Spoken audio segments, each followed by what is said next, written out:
Ok. sus boletos, tiene todo, Ahí todo, todo, viene todo, ya. todo. ¿Qué tal, Blanca? Qué bueno que están bien. Hola. Sí. Hola, buenos días. Buenos días. Ahí voy, es que no se oye, ahí voy, ahí voy, ahí voy. Sí. Muy buenos días, es que no se oía, ahí voy ya, Bueno, sí. ahí estamos. Espero que todas estén bien, espero que todas estemos listas, listas para nuestro nuevo México y que no nos agarren detrás de la puerta, como nos dice Elisa. No, no, no, no podemos, no pueden ser dueños de nuestros destinos. Así. ¿Qué cosa? ¿Qué culpa tenemos que lo hayan agarrado? Si es que lo agarraron. Espero. Al Menchito, al Menchito. No, El día de hoy vamos a ver un tema que es, hola, eh, ya es el cierre, digamos, porque ahora sí, pues voy a matar a todo el mundo. Ya saben que en las clases de historia, pues el spoiler, el spoiler está dado desde que se inscribe, porque todo el mundo termina muerto, ¿verdad? En las clases de historia. Eh, muchas gracias. Con tu cafecito. Muchas gracias. Muchas gracias, Magdalena. A la orden. Esta chiquita sí van contigo, mira, esta chiquita sí van contigo. No, muchas gracias, gracias. Pues qué lástima, nosotros sí nos están ofreciendo galletas, ¿eh? Ustedes, quién sabe, ustedes no sé si están con cafecito, qué están haciendo. Lo bueno, lo bueno de las opciones es que varias están ya aquí que en el Zoom, otras las van a ver en la grabación. Entonces aquí la situación es pues no paralizarse, ¿no? O sea, no permitir que se descalabre de tu realidad. Eso es lo importante. Ah, ¿saben? Así viendo, me gusta ver luego que se llaman los imperios. Y ayer salió Rusia. Entonces dije, uno, otro, va bien, van bien. ¿cuánto gramos? Ay, noche estaba viendo y dije, La clase pasada nos quedamos exactamente con el cañonazo, ¿sí? Porque, pues les dije, el sitio comenzó con un disparo de cañón. Eh, un sitio de casi 2 meses es malo para cualquier población, pero un sitio de casi 2 meses para una población que estaba totalmente convencida que no podía sobrevivir sin ayuda y esa ayuda nunca llegó, pues simplemente fue una agonía muy prolongada. La mayoría de las veces los sitios se pelean, los asedios se defienden porque estás convencido de que sí vas a ganar, ¿verdad? Que iban para esto. Entonces, a morirse todos. Entonces, podemos, como está contabilizado día por día este sitio, por fecha y todo, podemos ver que en los 53 días hubo victorias por parte de los cristianos. No fue que los sitiaran y luego pues cayeran, hubo victorias. Y al ser Constantinopla tan grande en un sentido de perímetro, ¿verdad? Porque a las murallas, además pues era lo que es el Cuerno de Oro, que ahorita lo vamos a ver, pues a lo mejor perdías en un lado, pero en el otro pues estaba descuidado el enemigo, por decir algo. Entonces había ciertas formas, buenos días, había ciertas formas en las que los gobernantes o los líderes de Constantinopla, los cristianos, podían convencer o podían motivar o podían cuando menos eh, tener la esperanza de que el Papa iba a mandar a alguien, que el emperador cristiano iba a mandar a alguien, que tal vez los venecianos o los genoveses, por defender sus comercios, no por defender a los cristianos, ¿verdad? Por conveniencia ya totalmente personal o económica, iban a mandar o iban a negociar algo. Entonces, sí había eh, medios para que los gobernantes o las autoridades, porque también tuvo mucho que ver que había autoridades ortodoxas, porque bueno, ahí está el patriarcado de Constantinopla, ¿verdad? Había autoridades ortodoxas en todas las iglesias, pero acuérdense que el Papa mandó un cardenal, a ese Isidoro que les dije que llegó con arqueros, de su guardia personal. Él era católico. Entonces, ese Isidoro era el que hacía la motivación con todos los católicos, porque no sé si ya se pusieron a sacar cuentas que venecianos y genoveses no son ortodoxos. Los venecianos y los genoveses son católicos. Ellos vienen, bienvenida, ellos vienen de realmente de la Europa occidental.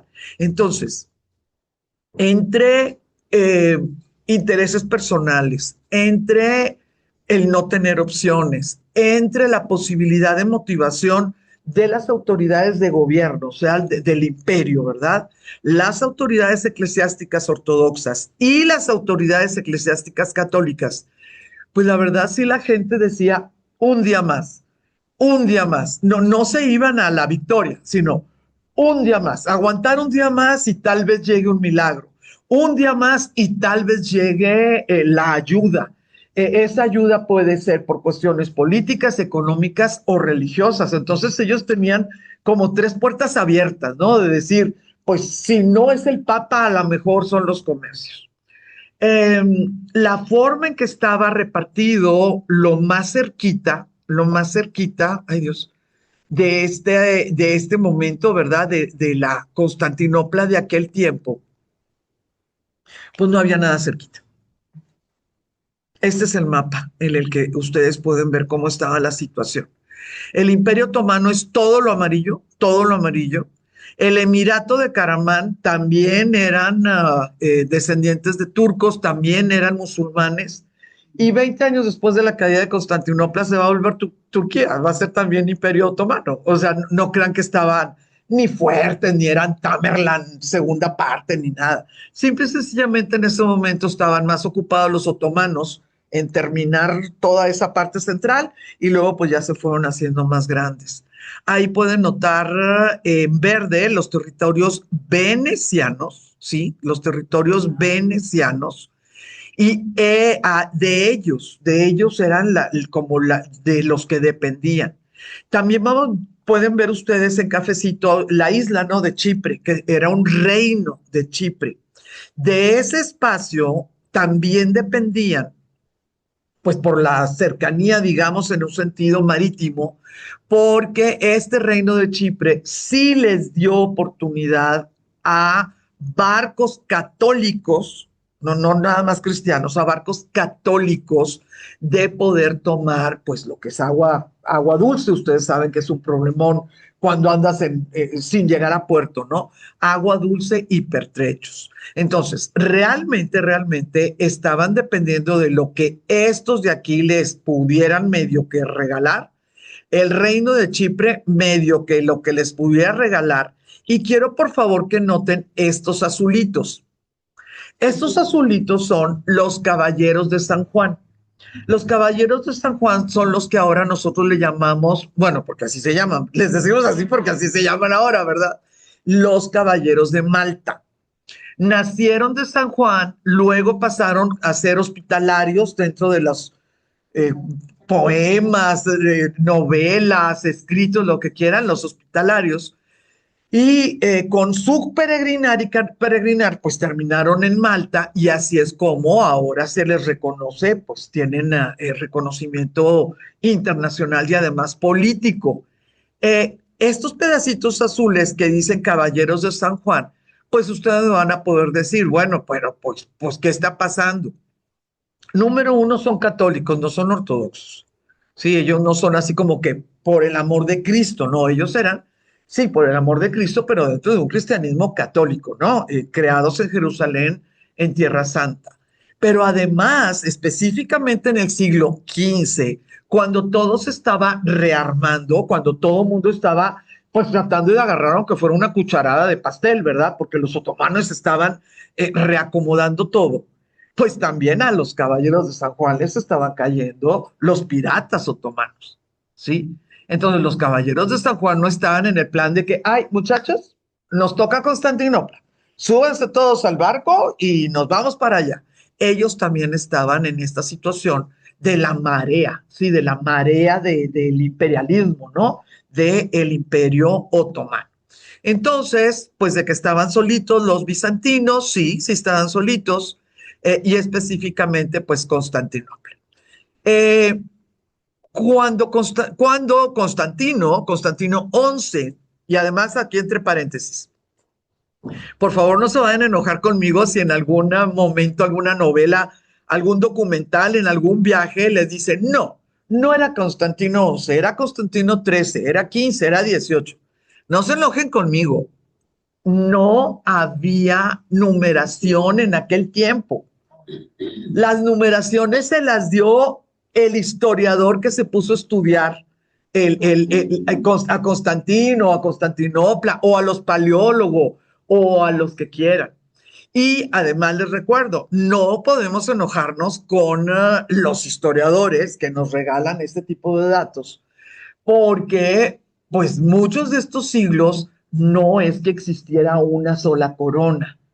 Entonces, pues los pobres historiadores del siglo XVII, del siglo XVIII, agarraban los papeles o las historias que había, ¿no? Que había. Y con eso formaban algo que es la información que le llega al siglo posterior. Nosotros en el siglo XIX, bueno, ya medio que lo pusieron todo en orden los franceses y escrito, y a nosotros nos va a tocar esa información. Yo voy a seguir llamándole Constantino 11 porque es la forma en que en el siglo XIX se inmortalizó este Constantino 11. Pero con nuestra posmodernidad, con eso de que ahora todo se revisa, es el famoso revisionismo, pues en algún momento ustedes les van a decir, en algún viaje, en alguna algo, no, pues que fue Constantino 18. No crean que les conté mentiras. Simple y sencillamente, pues es una nueva manera de ver la línea, ¿no? La línea de los Constantinos, que hubo pues muchísimo. Yo sigo con Constantino 11. Constantino 11 sabía, igual que supieron sus antecesores, que Constantinopla no iba a caer por sus murallas. Lo sabía y por eso les platiqué la vez pasada lo que hizo y lo que hizo para tener controladas pues las puertas y las murallas, etc. La muralla era de 3 anillos, única en el mundo, 3 anillos gruesos de murallas con fosos de entre 30 y 70 metros de profundidad, ¿sí? Estamos hablando de que Constantino sí estaba creyendo en algo real, ¿sí? Algo real. Le llegó un irreal que se llamaba pólvora otomana. Bueno, eso ya es otro boleto. ¿Cuánto se tardaron? ¿Cuánto se tardaron? Lo que les duró el cañón basílica. ¿Cuánto se tardaron en romper este tipo de 3 anillos? Mientras estuvo vivo, las murallas iban constantemente desquebrajándose. Si no se hubiera desarmado el famoso cañón basílica, el más grande del mundo en ese momento, tal vez hubiera durado mucho menos el sitio, ¿sí? Porque, pues claro que las murallas hubieran caído mucho más rápidamente. Como les decía, en su momento era increíblemente heroico el que los bizantinos, las bizantinas, gente que no podía pelear, saliera a reconstruir en la noche. Entonces, en el día se peleaban los ejércitos y en la noche civiles, niños, enfermos, lo que se pudiera, salían de sus casas, no de la ciudad. Y por dentro de la ciudad trataban de reconstruir la grieta que se había abierto o de limpiar el escombro que había caído, pues para que hubiera libertad de movimiento de los ejércitos, ¿no? De los militares. Cuando nosotros hablamos de tres pisos, de 3 anillos de murallas, estamos hablando además de este tipo de situaciones. Un foso, una muralla, que por supuesto pues es lo que contiene al foso, una explanada, una segunda muralla, una explanada y una tercera muralla. Estas murallas Por supuesto que como cualquier barda, cualquier tapia, ¿verdad? Estos estamos hablando de torres y de pedazos de muralla donde se puede caminar por arriba y todo. Es como si fueran casas muy alargadas, ¿no? O sea, no es como una barda. Claro que tenían sus cimientos, estaban hechos, pues como nosotros sabemos que se hacen las construcciones, ¿verdad? Se tiene que hacer cimientos, pues para que no se derrumbe. Eso lo sabían muy bien los turcos, lo sabían perfectamente bien los turcos. Y como ya tenían pólvora, ellos van a ser de los primeros. No puedo decir que los primeros porque estaría contando mentiras, pero de los primeros que descubrieron el poder de lo que nosotros les vamos a llamar minas. ¿Sí? Ponían las bombas enterradas esperando y que tronaran, ¿verdad? Con el método que tenían ellos, no mecha. Ellos no conocían el método que nosotros conocemos de la mecha. Sí, era otra situación muy diferente, pero con la esperanza de desarmar los cimientos y que cayeran solos en algún momento determinado, hasta por la vibración de otro espacio, ¿verdad? Truena cimientos, pues las cosas se desmoronan. Los bizantinos sí sí entendieron lo que estaba pasando, porque hay otras historias de guerra donde sí te das cuenta lo que, digo, el de adentro sí sabe lo que está haciendo el de afuera, pero no lo entiende, porque no conoce la técnica, la tecnología, la química, la física. Entonces, pues nada más saben que están haciendo, no sé, excavaciones y lo que quieras, pero no entiendes qué puede hacer. Los bizantinos sí lo entendieron y supieron por alguna forma, por alguna razón, que se podía como neutralizar el detonador, que era la manera en que tronaban, ¿verdad? Poniendo aceite, que algo sucedía, difuminaba o algo. Entonces se salían en la noche en donde ellos creían que habían puesto pues las minas, ¿no? Para ser explotadas en otro momento y ponían así aceite para que la tierra estuviera empapada en aceite, no en agua, no, pero en aceite. Y les funcionó algunas veces, ¿verdad? Algunas veces. Entonces, la defensa no solamente era de cuerpo a cuerpo, porque eso mientras no cayeran las murallas, no pelearon cuerpo a cuerpo. Estaban afuera y los otros adentro. Al comienzo, los bizantinos consiguieron 2 victorias gracias a Giustiniani. Ah, pensé que estaba alguien esperando afuera, discúlpenme. Gracias a Giustiniani. Acuérdense que yo les dije que este nombre nos lo teníamos que aprender porque la historia, lo que es los griegos, ¿verdad? Después de siglos y siglos, siguen aceptando que Giustiniani fue pieza clave en lo que es la defensa de Constantinopla. Los navíos enviados por el Papa, además de otro navío griego con grano de Sicilia, llegaron con éxito al Cuerno de Oro. Y el general otomano, que permitió que sucediera eso, fue destituido, condenado a muerte, pero no lo mataron y perdió todos sus títulos y tierras. Así era como funcionaba el ejército otomano. A ver, ¿cuál pedazo no entendiste? Te dije que no podía entrar nadie. Entró uno. Está muy fácil, no puede ser general. Sí, y te castigo de todo, títulos hasta la muerte. Este fue uno de los primeros errores de los generales de Mehmed II y claro que los demás generales pues aprendieron, ¿no? Aprendieron de que la cosa pues no es como que a ver quién gana, no, ganamos nosotros los turcos otomanos o, no, o nadie gana, ¿no? Entonces es impresionante. Imposibilitados para atravesar la cadena que cerraba el Cuerno de Oro, el sultán ordenó la construcción de un camino de rodaduras, o sea, de rodillos de madera, de troncos, por donde sus navíos podrían ser empujados por tierra para evitar la barrera.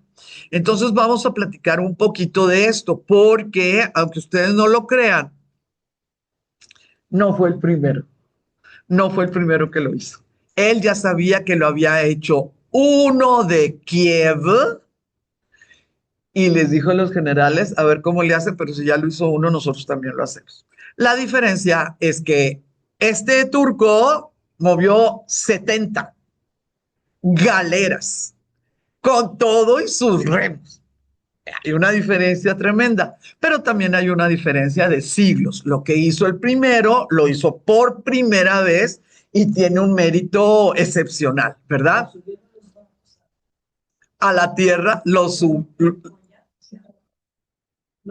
a algo que rodaron. sí, a los rodillos, a troncos y troncos y troncos. Sí, pero es simplemente increíble. Toda, pues, Y un barco no es como, ay, súbame a este tráiler el carro y lléveselo. Una cosita que le pase a quilla, a mástil, o lo que sea, ese barco ya no funcionó. Sí, no es como que se le ponche una llanta y cámbiale. No, es una situación muy, pero muy, muy admirable. Este mapa que les estoy poniendo es lo que es la entrada del Cuerno de Oro. El Cuerno de Oro es esto que sigue y sigue. Aquí esto rojito es donde iba la cadena.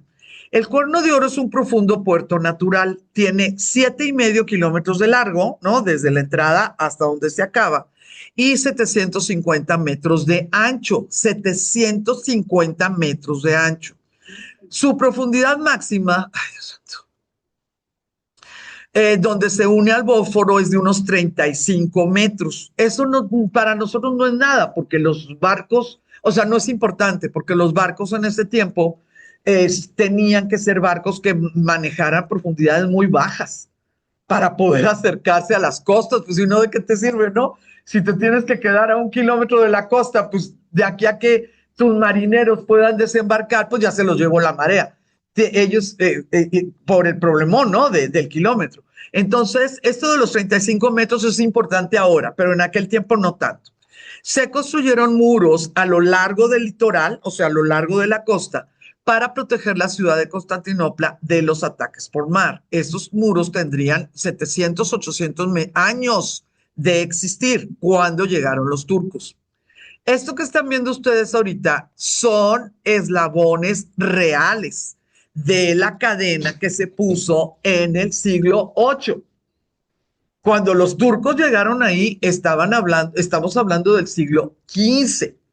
Cuando tú tienes una cadena de 800 metros de largo, lo que tú haces es nada más sustituir eslabones. No vas a volver a hacer la cadena completa. Entonces, en la actualidad existen 407 eslabones de la cadena y cada eslabón tiene 15, o sea, pesa 15 kilos.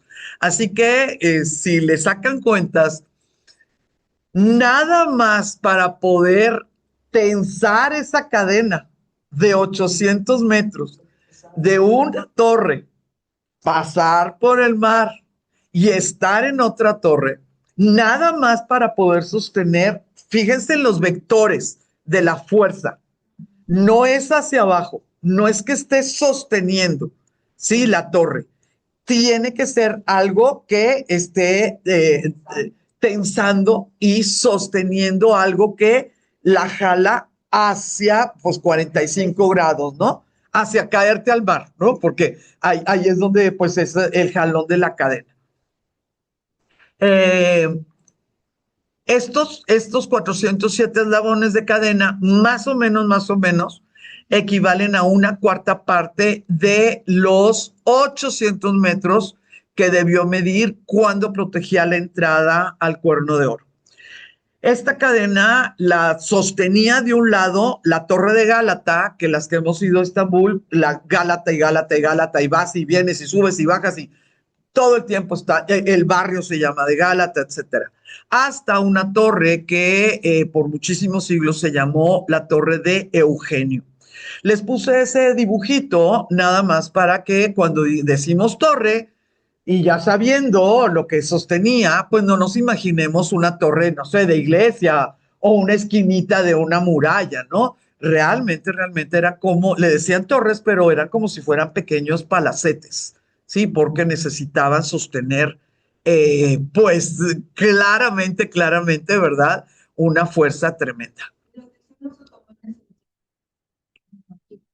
muy rápido, y le sacaron la vueltita. Y se volvieron a meter. Impresionante. La vuelta a una de las torres, que es la de las torres de las Gálatas, a la tierra. Sí, los tronaba, la cadena les tronaba los cascos. Sí. ¿Te imaginas o sea, el método de ingeniería con lo que pesaba la cadena y luego el agua y todo? Y llevarla de un lado al otro. Nada más cargarla y llevarla al otro lado, ¿no? La cadena. O sea, y eso fue en el siglo VIII. No, es imposible. ¿Cómo la rompes? De hierro. 15 kilos de hierro, un eslabón. Entonces tú tendrías que romper hierro, una masa de hierro de 15 kilos. No, por debajo del agua. Que además no crean que había muchos hombres rana. No había abuso. Sí, no había abusos. Sí existieron desde los tiempos de los asirios, sí existían los hombres rana. Así cayó Babilonia por adentro del foso. Pero no era lo suficiente como para romper o sellar. No, no se podía, realmente, y no se ha podido, la cadena ya no existe, o sea, ya la quitaron, ¿no? Los otomanos no la necesitaron, pero no se ha hecho. En el siglo X, las 3 veces que fue eludida, en el siglo X, el Rus de Kiev llevó sus barcos del Bósforo para reflotarlos en el Cuerno, alrededor de la Torre del Gálata. Los bizantinos los derrotaron cuando ya estaban adentro con el famoso fuego griego, que ustedes ya se lo saben todo. Ya saben cuál es la Rus de Kiev, ya saben cuál es la Torre Gálata y ya saben cuál es el fuego griego. Esta cadena era tan famosa que por ejemplo, esto es es un fresquito, es un muralito en una edificación en Madrid del siglo XII. O sea, el mundo entero sabía de la cadena, ¿no? Sabía lo que significaba y lo entendían. Ustedes pueden ver aquí, digo, está muy dañado, pues son 800 años, pero ustedes pueden ver aquí cómo imaginaron la cadena. Sí, sí lo ven, ¿verdad? La forma en que, bueno, la imaginaron. Así. Si la torre está 1 más 1, 2. Los otros que pudieron, que desarmaron lo que es la cadena, fue metiéndole un ariete. Los de la Cuarta Cruzada, por tierra, lo que hicieron fue romper un eslabón. Y entonces la cadena naturalmente cayó porque la rompieron por tierra. Y entonces así fue pues con la Cuarta Cruzada y así se creó el reino latino, ¿no? El reino católico dentro de lo que es Constantinopla. Y la tercera vez fue lo que estamos platicando ahorita.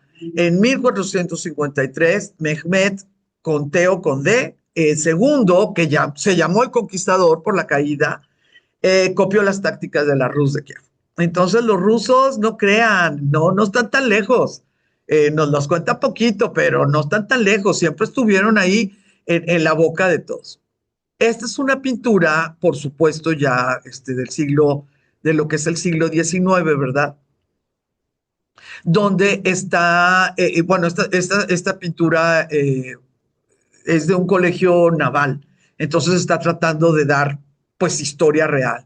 Entonces se puede ver la cantidad tremenda, pero tremenda de caballos que tenía el ejército turco, cómo hicieron el aplanado para poder ya aplanado tener ese trabajo con los rodillos e irlos sacando para poder darle la vuelta a la torre y volver a echarlos. Entonces, no nada más es el problemón del peso de la subida.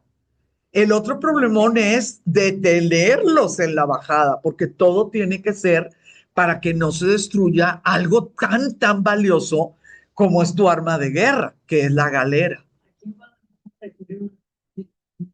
¿A quién? Todo el edificio, con toda la maquinaria de regreso, Sí, la recorrieron. sí, con Matus Remus. Sí, nadie entiende por qué lo hicieron, pero sí lo hicieron. Pero sí lo hicieron.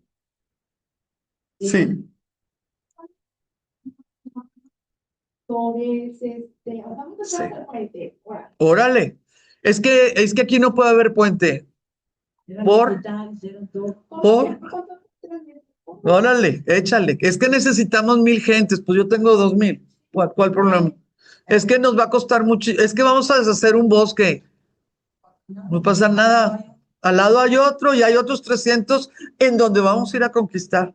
Es muy espectacular la forma en que estas situaciones de los imperios, ¿no? Los romanos. Ay, nos dice Magdalena que la capacidad humana. Hombres, Y les pagaban de todo. Sí, las capacidades humanas es muy de llamar la atención cuando tú crees que tienes algo por qué vivir. En otros tiempos, en otros siglos, el algo por qué vivir podía ser el que tu hijo comiera, el que tu apellido no se acabara, cosas que en nuestros tiempos ya no importan, ya no importan. Entonces, la idea de que es que todo lo que hicieron, nada más porque les dijeron que iba a haber un pueblo nuevo y que iban a poder vivir ahí, como el oeste, ¿no? En Estados Unidos. Pues sí, nada más que en otros siglos, el que tus hijos tuvieran donde, que tu apellido persistiera, que tus padres, que tu nombre del pueblo de donde vienen, ya ven que les ponían los nombres Nueva Escocia, así lo que quieras. Eran situaciones de trascendencia. Con nuestra posmodernidad, pues un problema gigantesco es pues que nadie dura. Lo efímero, porque no importa, no, ya no quieres tener hijos, ya no te apellidas igual, ya no te identificas como hombre o como mujer. Entonces las guerras, los asedios, el sostenerte, el no suicidarte en una enfermedad grave, etcétera, pues ha cambiado por esta idea de trascendencia. En el siglo XV, la idea de trascendencia era importantísima y también la idea de no perder tu alma, porque se creía en una vida posterior a la muerte. Entonces, el tú hacer algo en contra de tu propia vida, pues implicaba perder tu alma. Entonces, tampoco lo hacías en vida. Y en la actualidad, pues no existe ni el miedo ni el anhelo, ¿no? Por muchísima gente. Entonces, las guerras se manejan de manera muy diferente en nuestros siglos. Por eso, cuando lo que está dando los ucranios, la idea de ellos, ¿verdad? De decir, pues no, y nuestra juventud sabe que tiene que existir Ucrania para la eternidad, es algo fuera de nuestro siglo, es algo ejemplar, porque en otros siglos sería lo normal, pero en nuestro siglo la forma en que los ucranios y la juventud y los poetas, etcétera, están tratando de sostenerse es extraordinario, ¿sí? Y comparen la forma en que se está sosteniendo Ucrania con la forma en que se está sosteniendo Palestina, es absolutamente diferente, ¿verdad? Nada que ver. Eh, si Ucrania estuviera haciendo esto en el siglo XVII o XVIII, ni noticia sería, porque es lo que cualquier país hubiera hecho en una invasión. Sí, pero en siglo XXI no. Entonces, vamos a ver. La idea que les pongo aquí de que en secreto se hicieron las cosas, sí me gustaría mucho que lo pensáramos, porque constantemente en el asedio de Constantinopla te van a decir, y en secreto los bizantinos hicieron tal cosa, en, se en secreto los otomanos hicieron tal cosa, los espías genoveses le pudieron decir eso. Es de veras impactante lo que sucedía en la noche, en la oscuridad, ¿sí? De veras, en la oscuridad sucedían y sucedían y sucedían cosas, sin velas, sin antorchas, sin sonido, porque todo el mundo sabía que estaba sucediendo algo. Entonces, la forma en que podían hacer cosas en secreto era muchas veces distrayendo en el día. Entonces, tú distraías la atención y podías hacer ciertas cosas y luego medio las escondías para que pues, todo el mundo sabía que hiciste algo ahí, pero no sabían exactamente qué estaba sucediendo. Entonces, era una estrategia completa, completa, mañana, tarde, noche, dormidos, despiertos. Claro que era una estrategia, una estrategia, una estrategia. La mañana del 22 de abril, los defensores de Constantinopla vieron horrorizados que las galeras otomanas eran echadas al agua, listas para acechar a la flota cristiana. Les recuerdo que las galeras otomanas tenían velas, pero tenían remos. Las cristianas no tenían remos. Entonces, no había aire. Sí. Solo con el viento caminando. Sí, entonces era un problemón. Los turcos dijeron, pues ni modo que nos quedemos cada vez que Alá no nos quiere mandar el aire, pues nosotros nos tenemos que mover. Entonces eran muchísimo más pesadas, muchísimo más difíciles de maniobrar. Claro, imagínense 30, 40 remos de cada lado, pues eran difíciles, ¿no? Pero al mismo tiempo, pues les da una ventaja espectacular hacia enfrente, ¿no? Espectacular. Y de retirada, pues el remo dice para dónde, no la proa, ¿no? O sea, entonces una flota contra otra, pues era tremendo. Los bizantinos contraatacaron, pero fueron descubiertos, claro que les ganaron, tuvieron que retirarse. Entonces, ¿qué hicieron los bizantinos? Bueno, esto pues pocas veces te lo platican porque los bizantinos son los buenos y los turcos son los malos, ¿no? En las historias occidentales. Los bizantinos entonces decapitaron a 260 turcos que tenían cautivos y arrojaron sus cuerpos, no las cabezas, es diferente. Cuando tú regresas la cabeza, de alguna manera puedes identificar y puedes avisar a la familia o puedes honrar a esa persona, pero cuando tú te quedas con las cabezas y solamente avientas los cuerpos, es una manera muy humillante de negarle ese honor a ese soldado caído, ¿sí? Entonces tiraron los cuerpos sobre las murallas del puerto y claro que pues por las vestimentas se veía, ¿no? Que pues eran turcos. Eh, ya en este momento, ya pues a finales de abril, la mano de obra estaba sobrecargada, los soldados estaban cansados y definitivamente los recursos adentro de las murallas escaseaban, sin lugar a dudas. El mismo Constantino XI coordinaba las defensas, inspeccionaba las murallas y animaba a las tropas por toda la ciudad. La población estaba alarmado porque una vieja profecía decía que la ciudad jamás podría ser tomada con luna creciente. Fíjense. Ya saben que en mi casa el mar y mi casa es exactamente lo mismo. Entonces, eso quiere decir que en la luna, mi casa todo el tiempo tenemos algo que ver con la luna. Es una manera muy, pero muy, muy sencilla de saber cómo está el asunto cuando no eres muy aficionado, ¿no? A lo que es el cielo. Cuando ustedes ven la luna que hace una C, es decreciente. La luna es al revés, ¿no? Y cuando ustedes ven la pancita de la luna que hace una D, es creciente. En tu cabeza tú ya sabes que si ves una C, es creciente, y si ves una pancita, ¿verdad? Una D, es exactamente al revés. La profecía de que Constantinopla no iba a ser tomada con luna creciente, pues como ustedes ya saben, la creciente es con la pancita como si fuera una D, ¿verdad? Y el símbolo islámico, ¿sí? Entonces, es muy fácil entender de dónde surgió la profecía, como una cuestión simbólica desde el siglo VIII, desde el siglo, no sé, IX, si quieren ustedes, ¿verdad? No, nunca, jamás podrá ser tomada con luna creciente, ¿ok? Nada más que el 24 de mayo fue luna llena. Y después de la luna llena, ¿qué es lo que pasa? Empieza a decrecer.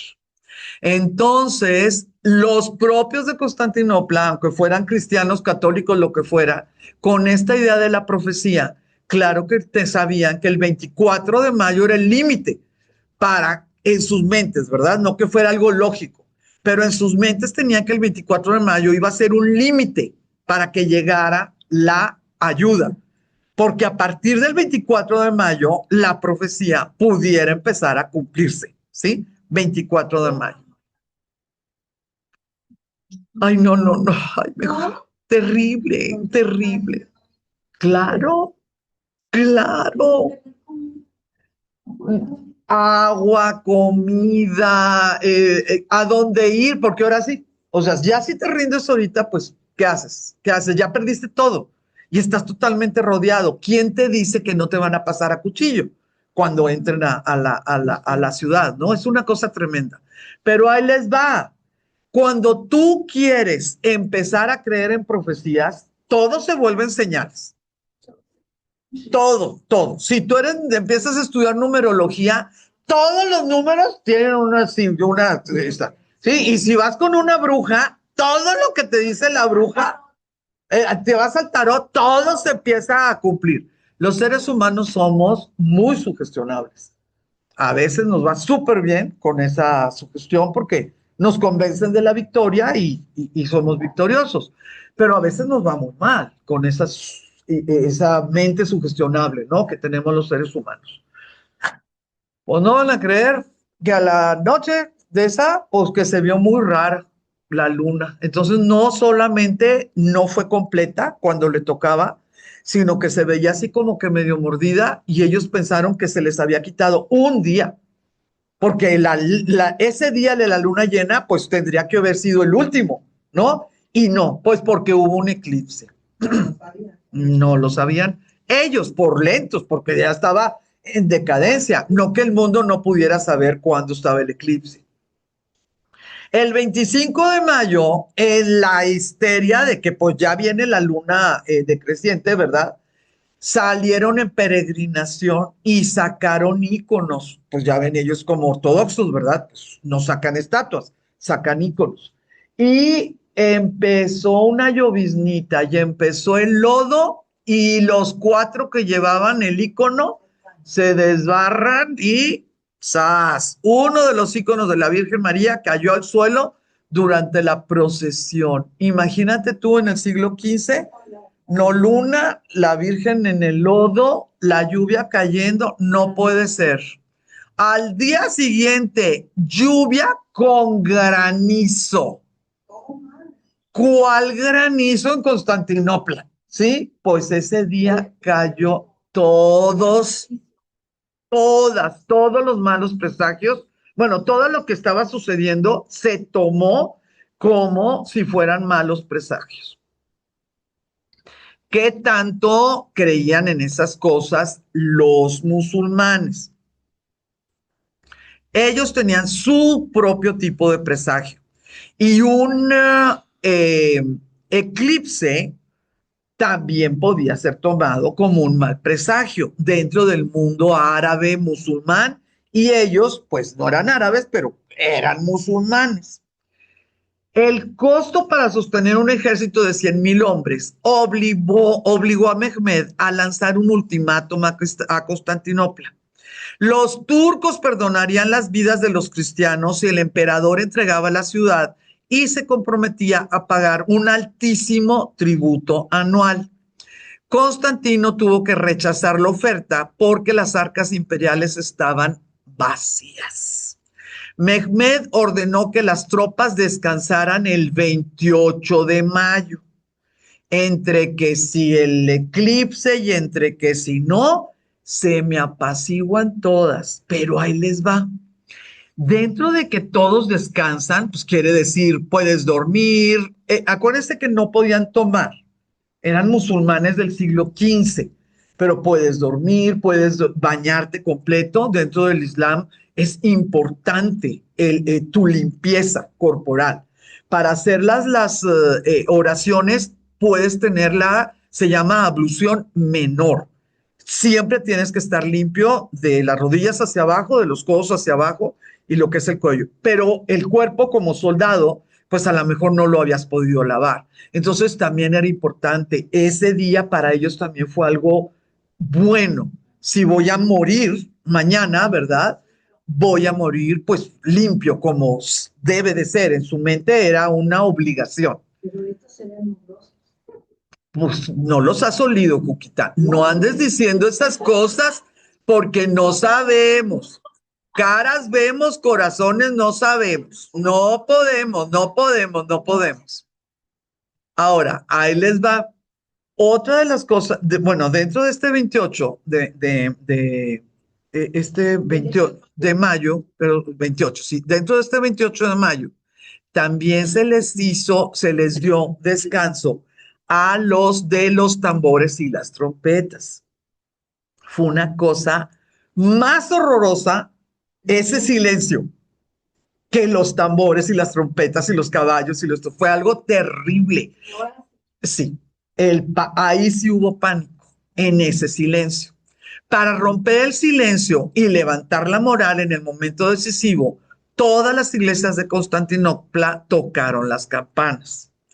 El emperador y el pueblo asistieron a misa en Santa Sofía. Santa Sofía pues tenía 6 y al 15, 900 años de existir y era gigantesca, era divina y por supuesto no tenía minaretes. Lo que nosotros vemos es una mezquita, ¿sí? Ellos todavía estaban viendo el máximo templo ortodoxo del mundo, ¿sí? De la cristiandad, que en su tiempo, bueno, pues era de la cristiandad en general. El infierno se desató en la madrugada del 29 de mayo de 1453. El emperador Constantino XI en persona coordinó la última defensa cuerpo a cuerpo. Esta es una pintura del mismo pintor del siglo XIX, imaginando cómo veían las personas de adentro el horizonte como hormiguero, pero de caballos, de la élite de jinetes, que es muchísimo más dañina que la infantería, ¿sí? Cuando muy, bueno, los de ellos eran muchísimo más ligeros, porque ellos nunca trajeron metal. Les recuerdo que en Europa tenían ese error terrible, lo que pesaba un jinete arriba de un caballo, ¿sí? Era totalmente, ya no te podías. Sí, sí. Eran errores pues de guerra que no cometieron nunca estos otomanos. Bueno, ni los árabes tampoco. Los otomanos pronto se apoderaron de las murallas. Estamos hablando del 29, ¿ok? Estamos hablando ya pues del final. Los otomanos pronto se apoderaron de las murallas exteriores e interiores, ¿sí? O sea, saltaron foso, muralla exterior y ya en la muralla interior empezaron realmente a atacar cuerpo a cuerpo. Sí, ya la gente ya estaba seres humanos de un lado y seres humanos listos, ¿no? Del otro.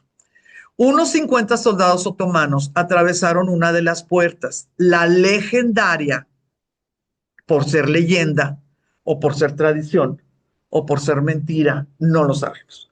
Pero es la legendaria Kerkoporta.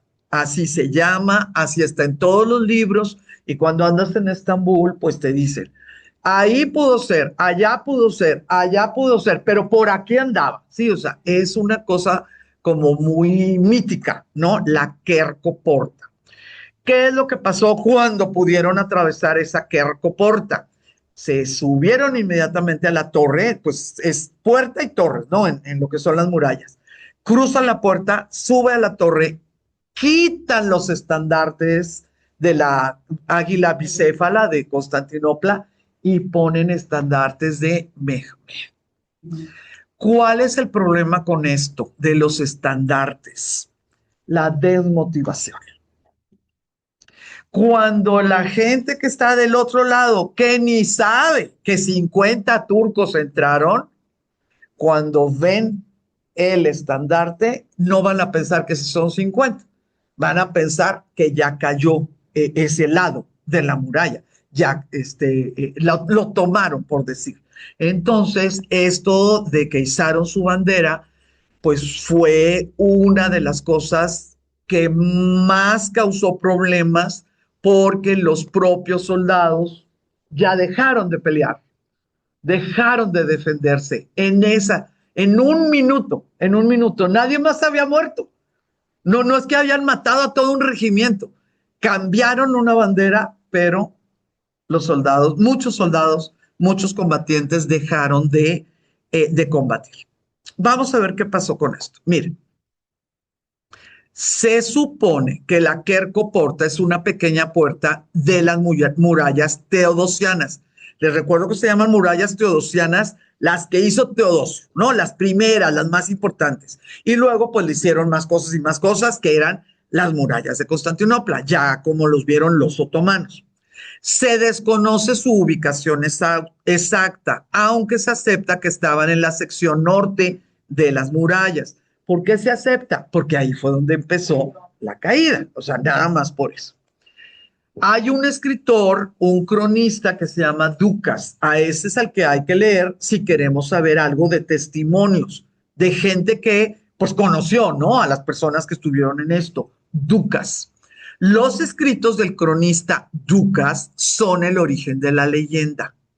Nada más que desde que te cuentan la leyenda, si la lees, digo, que te la dan como historia, si la lees o te la cuenta el guía cuando estás en Estambul, nosotros, estudiantes de historia, acuérdense de la regla número 1.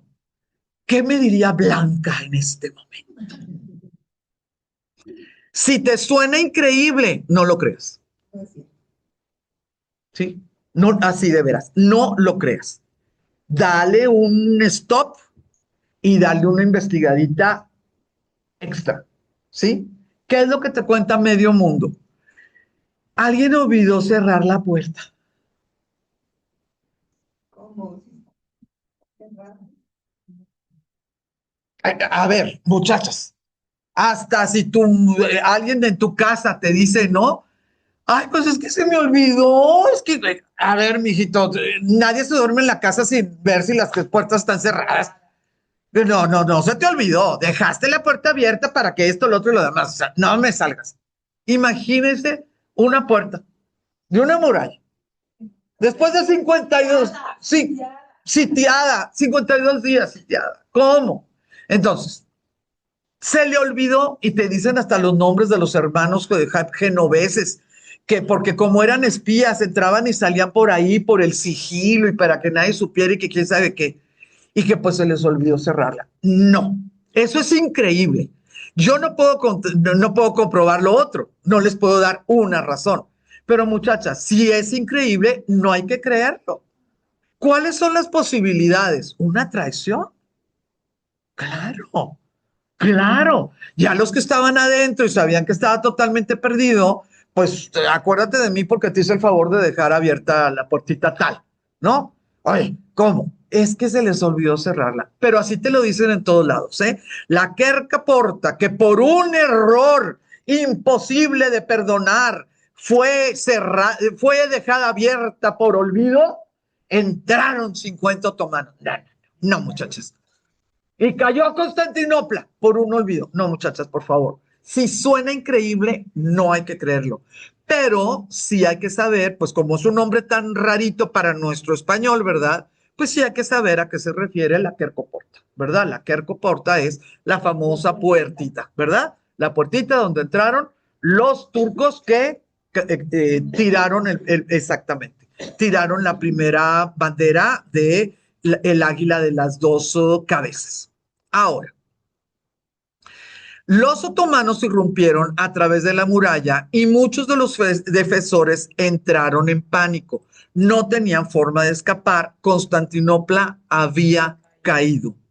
Durante la batalla, Giustiniani fue herido y los genoveses quisieron salvarlo. Los genoveses dijeron, pues si nosotros ni somos de Constantinopla. Cuando lo cargaron, le hicieron torniquete, lo llevaron para vámonos, ahí se la echan, nosotros nos vamos por otra puerta. Dice la historia que Constantino le dijo que no se fuera, porque si se iba él, con él se iba pues toda su gente, ¿verdad? Y le dijo Giustiniani, el señor Giustiniani Longo, Constantinopla está caída. Y le dijo Constantino, hasta que yo muera caerá, porque pues se perdería Constantinopla, ¿verdad? Pero si seguía sangre de los paleólogos, pues podía ser la situación. Sí lo alcanzaron a salvar a Giustiniani, sí lo subieron a un barco, sí se lo llevaron a una isla, sí lo trataron de curar y se murió. Murió como a los 6, 7 días. O sea, él no murió, Giustiniani, en el sitio de Constantinopla. Pero en el momento que vieron que a Giustiniani lo llevaban todo sangrado entre 4 o 6 personas, definitivamente los genoveses desertaron. El cardenal Isidoro, el que mandó el papá con sus arqueros y todo, se disfrazó de esclavo. Se disfrazó de esclavo y escapó. Así como No, ni honroso ni nada. Y le debemos a varios de sus reportes, porque pues él estuvo ahí, pero vivo, ¿verdad? A varios de los reportes por escrito que él entregó, le debemos cierta información, ¿no? Pues que a Isidoro, al cardenal. ¿Sirvió de algo? Pues es que en la historia todo se va acomodando, ¿no? Ahora, ¿se acuerdan del famoso primo sobrino del famoso Orhan? Ay, pues al fin lo mataron. ¡Qué barbaridad! ¡Qué barbaridad! Orhan, el primo de Mehmed II, se disfrazó de monje cristiano en un intento por escapar. Pero, pues imagínense, el color de piel, los bigotes, etcétera. O sea, ¿cómo? Él era el cautivo. Él era el cautivo y que sacaban la baraja, ¿no? Es que tenemos a Orhan y tiene sangre y esto y el otro. Y las 3 veces que lo utilizaron, las 3 veces les fue muy mal. Pues este estaba mucho más en paz, cuidado por los bizantinos, que cuidado con sus pendejos. Entonces fue identificado y se reportó como ejecutado por traición.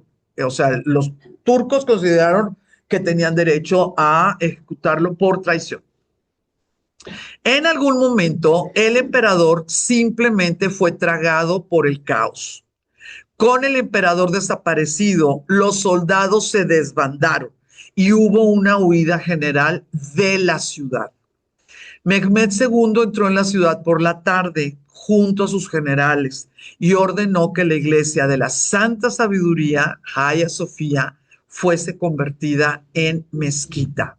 Y aquí tenemos una cosita, un dato que yo creo que no todo el mundo se lo sabe. Mira, Istambul proviene de una frase coloquial en griego medieval. Istambul significa la ciudad. O sea, en todo el mundo, Istambul es la ciudad, ¿sí? Y así la conocían los turcos. Istambul. Por eso se quedó con el nombre, la ciudad. Los otomanos denominaron a la ciudad de Istambul, sí, le llamaban así, pero el nombre de Constantinopla también siguió en uso hasta que se puso por escrito cuando nació Turquía. Los turcos del siglo XX tuvieron que poner por escrito cómo se llamaba su capital. Y hasta el siglo XX se oficializó. Desde principios hasta el siglo XIX seguía siendo, ¿sí? O la ciudad, ¿no? Istambul, la ciudad. Entonces, miren, les tengo que contar cosas buenísimas de los chismes. Chisme caliente que mata a la gente, ni modo. Hoy tocaba chisme. Entonces, las que necesiten ir al bañito, celular, agüita, las que están por allá, que son 6 personas, que me da mucho gusto saludarlas. Si alguien tiene que salir, aquí ahorita me dice. Muy bien. Bañito, preguntas, comentarios, estoy a sus órdenes. Ahí, igual que ayer sacaron a la Virgen de Zapopan para que ayudara a la ciudad, y sacaron al Santísimo en la iglesia de la Santa Cruz, no sé dónde está.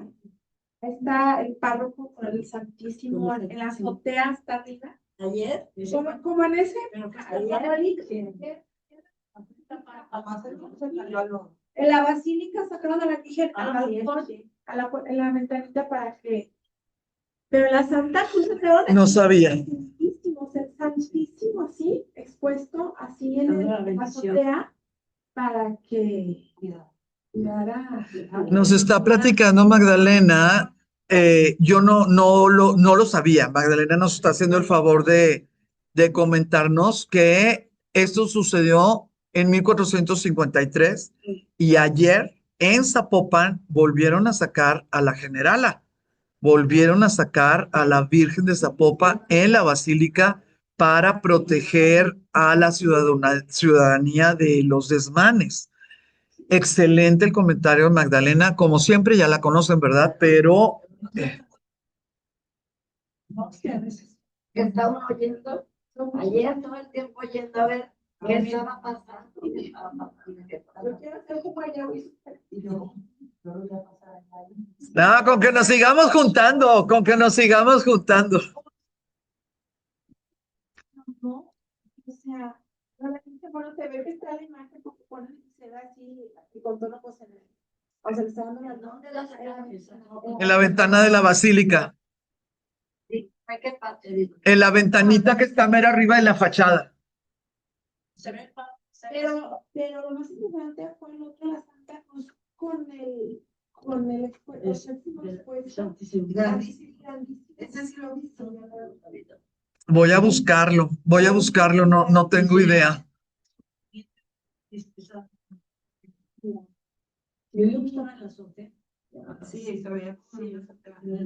Pues son cosas fuertes, son cosas fuertes. Hay fes, hay devociones, hay supersticiones, hay fetiches. Acuérdense que es toda una gama y una sola manifestación puede ser para una persona un acto de fe, para otra persona un acto devocional, para otra persona una superstición, para otra persona un fetiche. O esperanza. Y la persona sí. Y cantando y todo lo pueden ustedes ver. Sí que está hermosísima la custodia. Pues vamos a ver qué barrio es, qué respuesta tuvo de sus feligreses.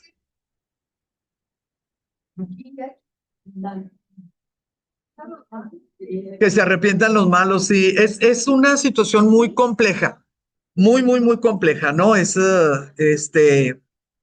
muy difícil de hablar de este tipo de cosas.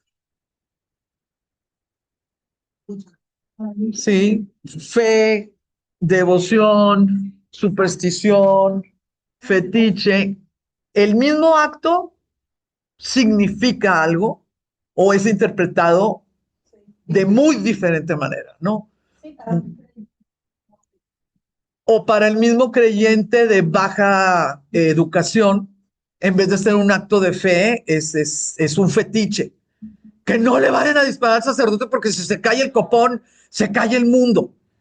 A ver, el sacerdote está haciéndolo pues para recordar que son personas de fe, así, ¿verdad? O sea, como que hay diferentes. Y es el mismo acto, es el mismo sacerdote, el mismo custodio, Estén con Dios. pero algunas personas lo van a tomar como un recuerdo de estar con Dios Sí. o que Dios está contigo, y otras personas lo van a tomar como ya no nos va a pasar nada porque los rayos infrarrojos del copón va a ser su protección. O sea, es el mismo acto, pero muy diferentes posibilidades, ¿no? De interpretación.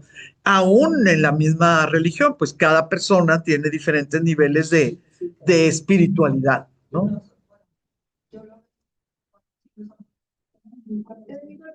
600. Que lo único que me dijo que me dije, o sea, le dije, no, Estaban Igual. sitiados. no, porque te sentías sitiado. ¿Ah, sí? No hay cita. Estaba sitiado. Toda la gente, te apuesto que ha estado con la Virgen. Sí, Claro. Virgen Santísima. O sea, y acá también. Sí, 600 años, 600 años de... Sí,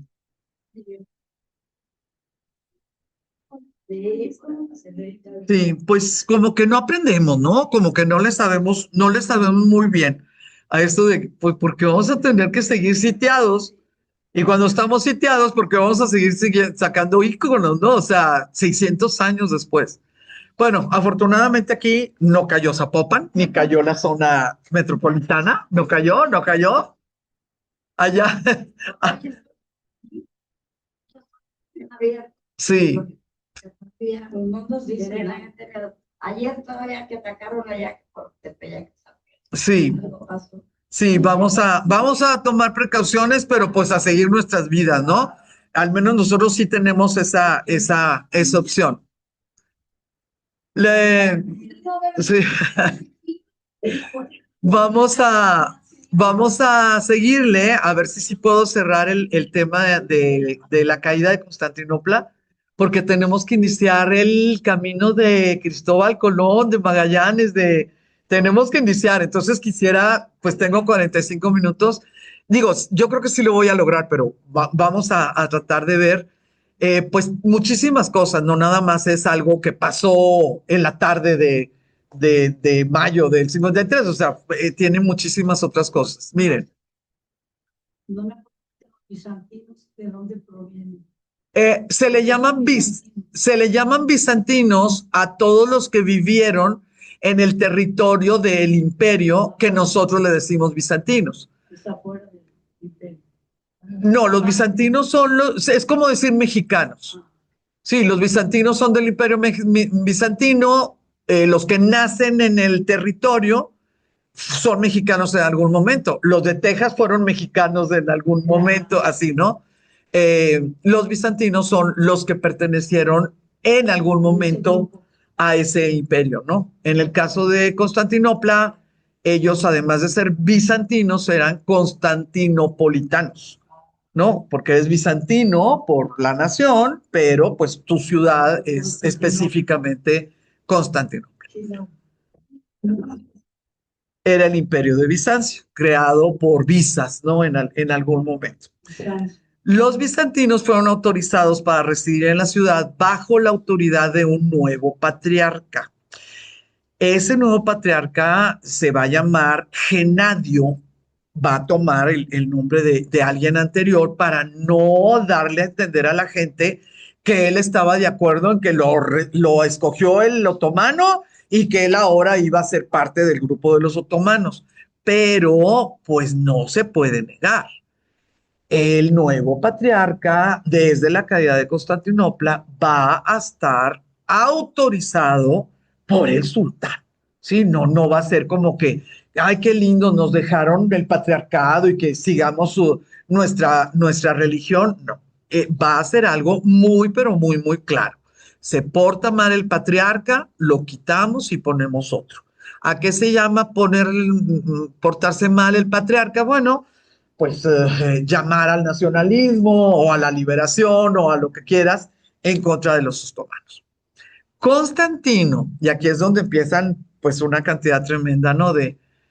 Pues de profecías, de leyendas, de mitos, de esta situación que nosotros sentimos muy lejana, que es el siglo XV, y que pues ahorita les voy a probar que todavía en el siglo XX se estaba acarreando esta idea de Constantino, ¿sí? Fíjense.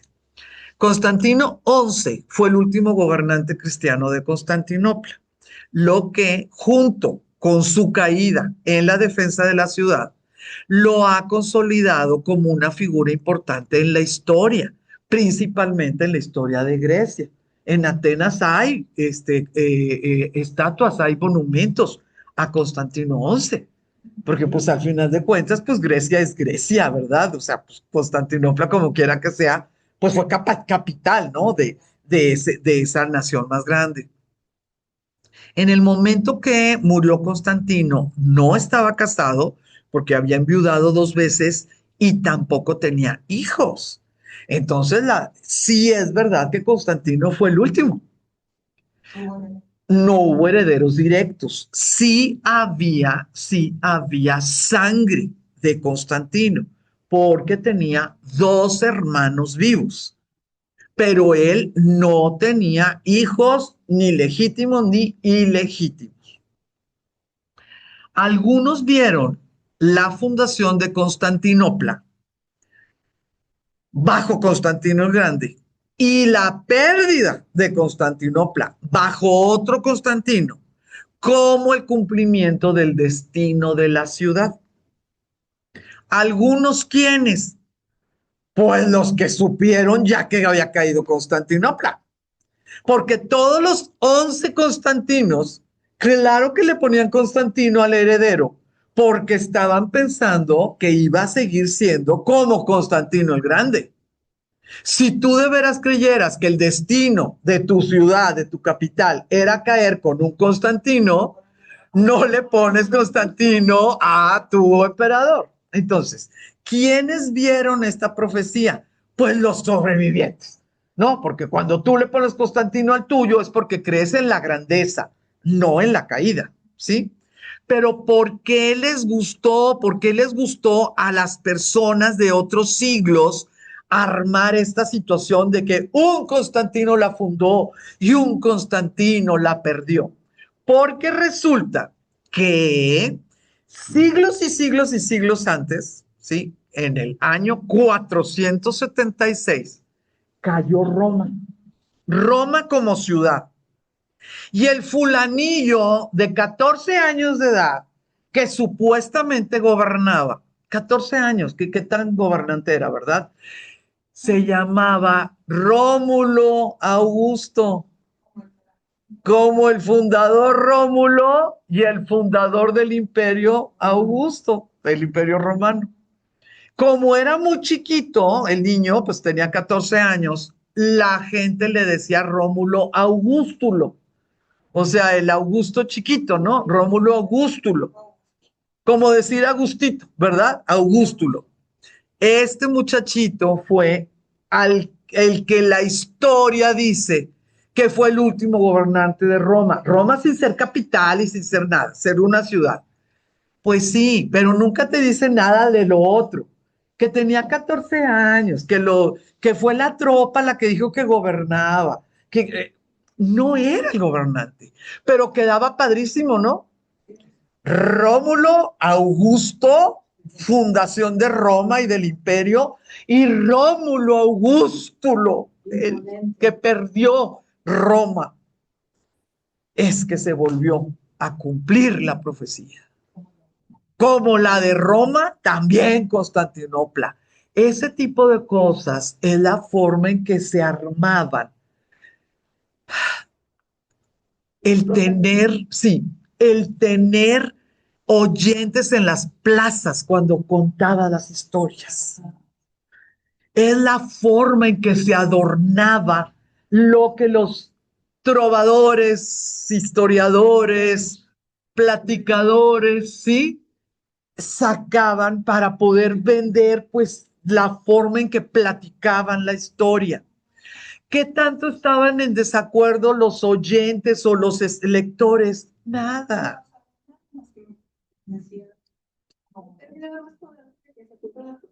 Y a todo mundo nos encanta.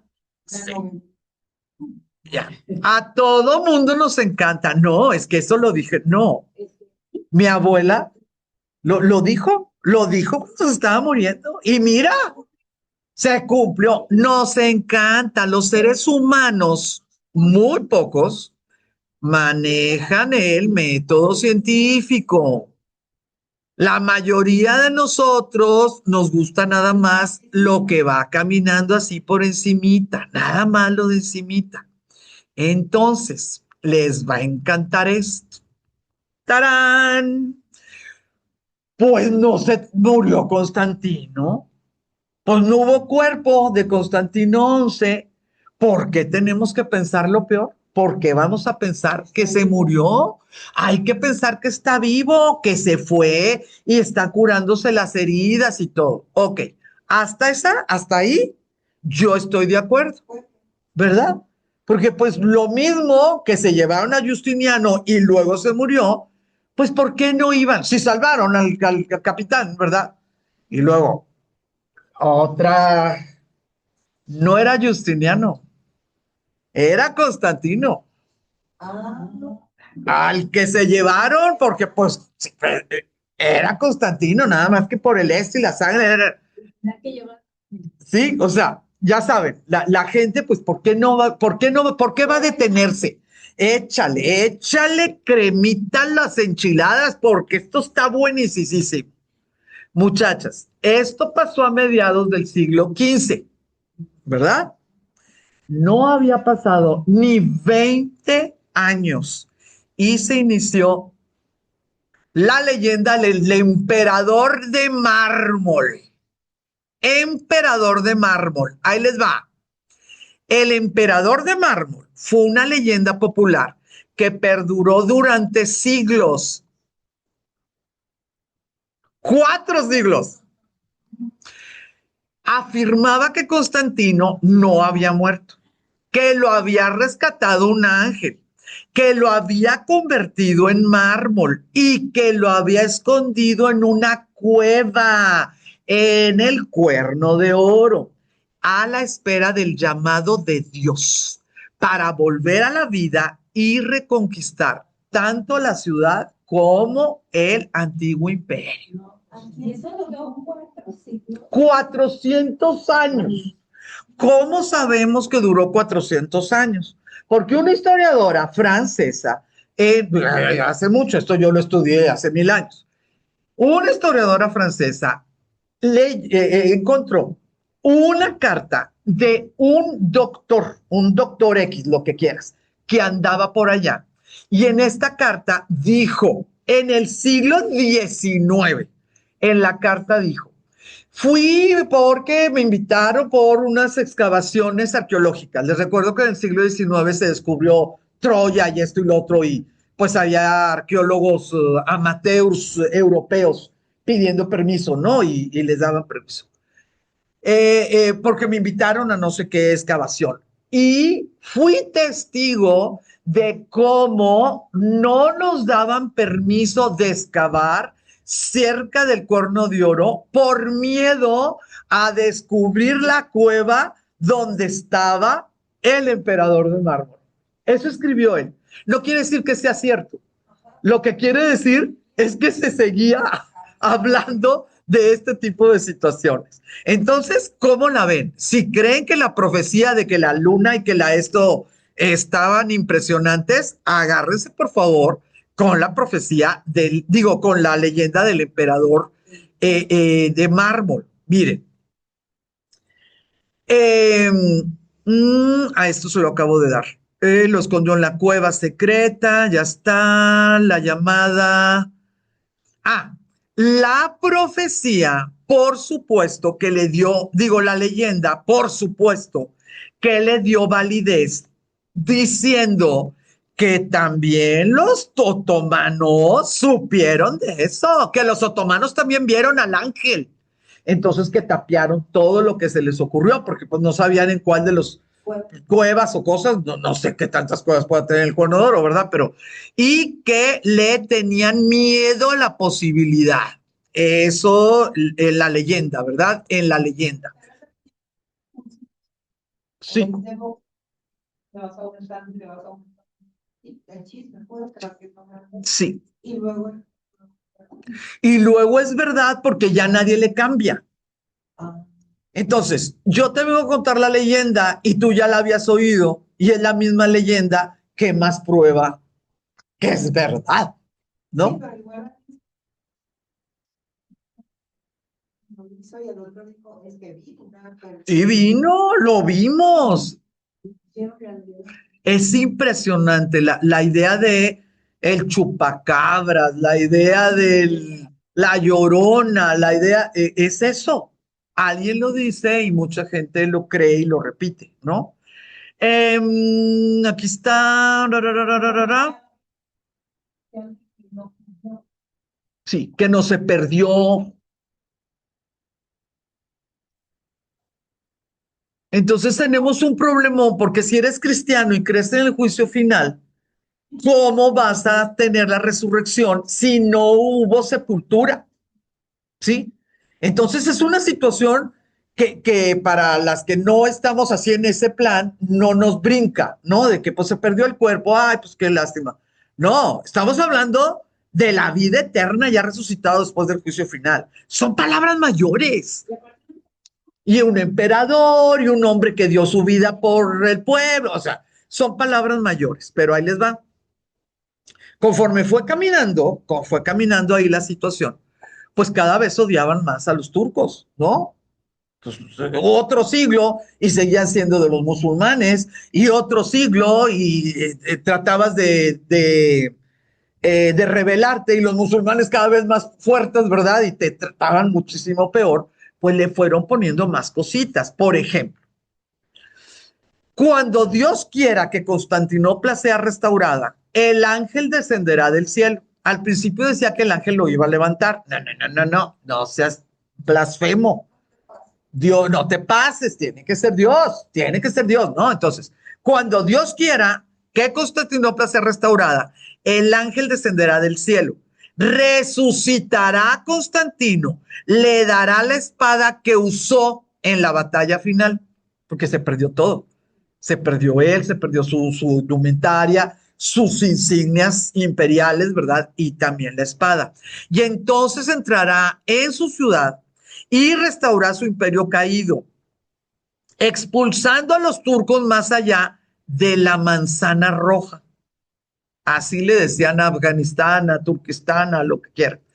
Su legendaria tierra natal. O sea, los iba a expulsar tanto que ni siquiera iban a regresar de donde salieron.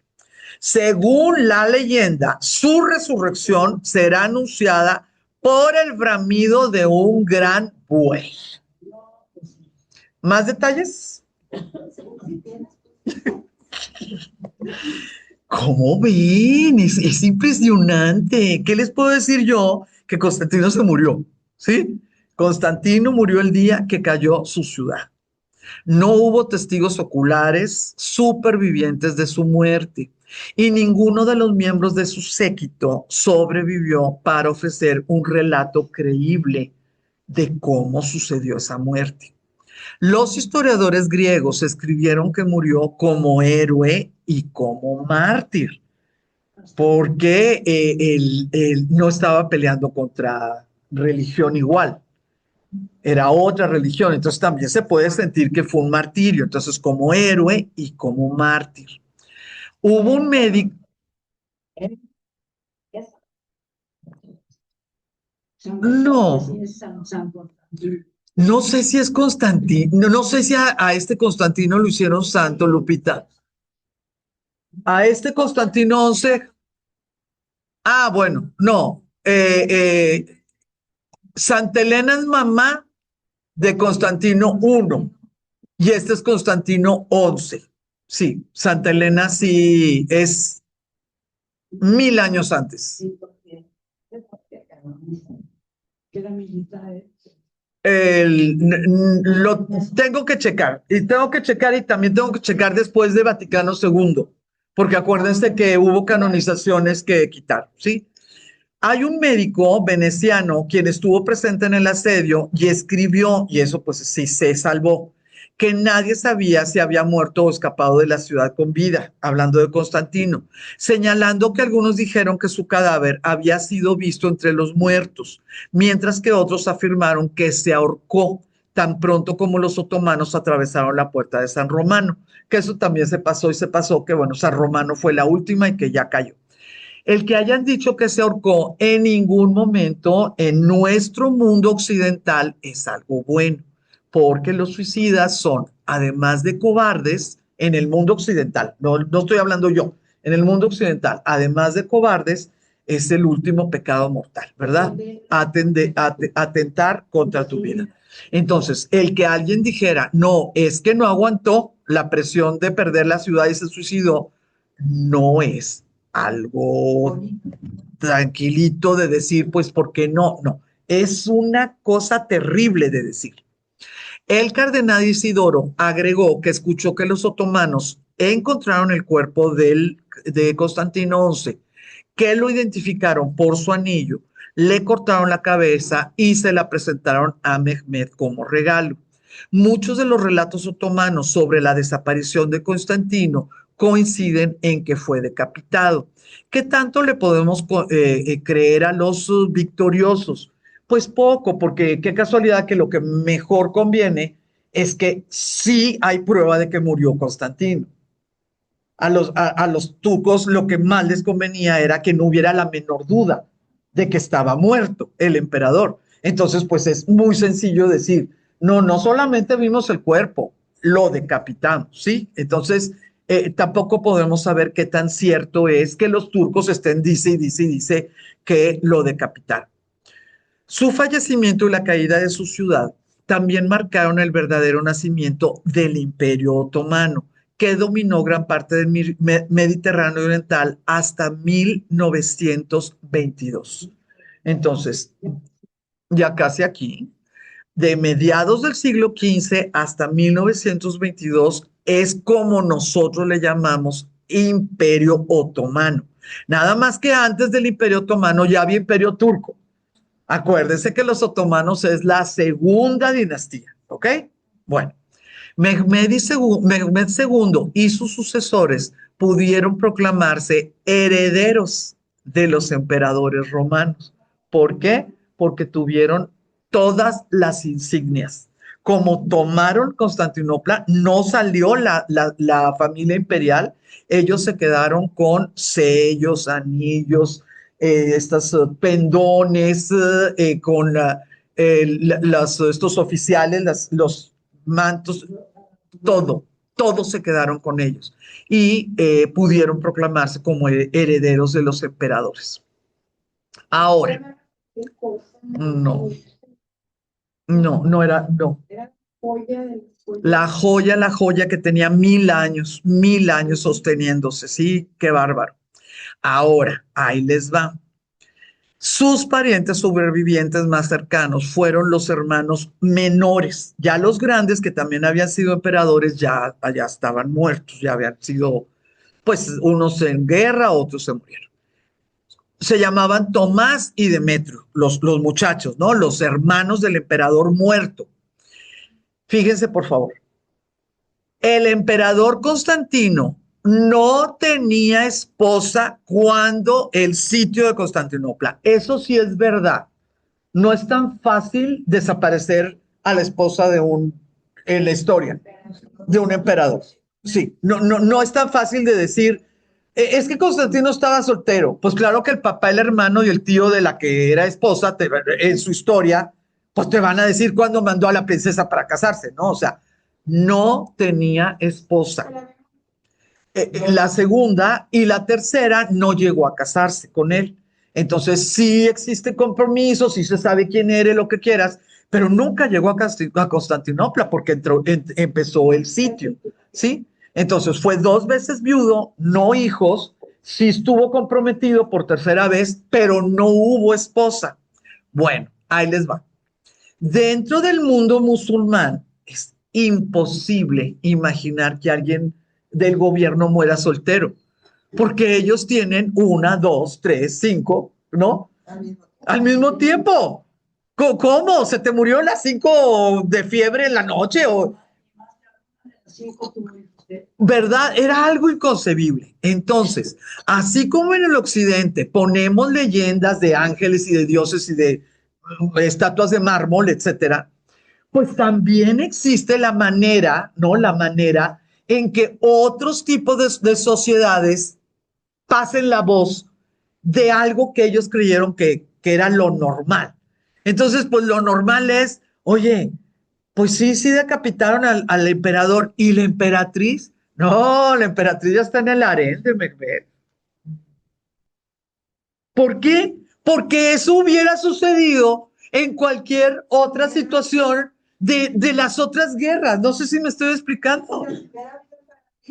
Eso hubiera sucedido. Entonces, oye, ¿y la emperatriz? ¿Y los niños? No, es que estaba embarazada. Pero pues ya sabes, con el susto y tremendo, pues no, pues ya perdió, ya lo perdió, no. ¿Por qué? Porque lo último que necesitas es que haya un bebé del muerto.